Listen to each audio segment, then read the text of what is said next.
ಎಲ್ಲರಿಗೂ ನಮಸ್ತೆ ಸ್ನೇಹಿತರೆ.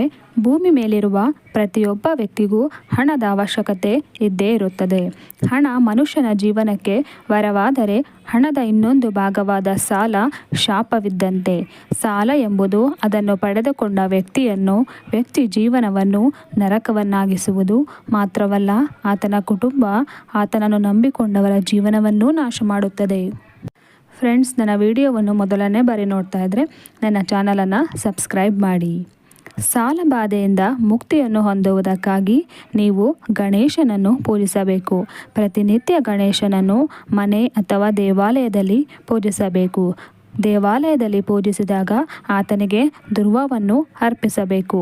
ನಂತರ ಆ ದುರ್ವವನ್ನು ಮನೆಗೆ ತೆಗೆದುಕೊಂಡು ಬಂದು ಹಣವನ್ನು ಇಡುವಂತಹ ಸ್ಥಳದಲ್ಲಿ ಇರಿಸಿ ಪ್ರತಿ ಚತುರ್ಥಿ ದಿನದಂದು ಆ ದುರ್ವವನ್ನು ಬದಲಾಯಿಸುತ್ತಿರಬೇಕು.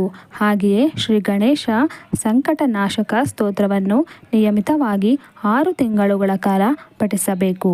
ಹೀಗೆ ಮಾಡುವುದರಿಂದ ಸಂಪತ್ತು ಹೆಚ್ಚುತ್ತದೆ.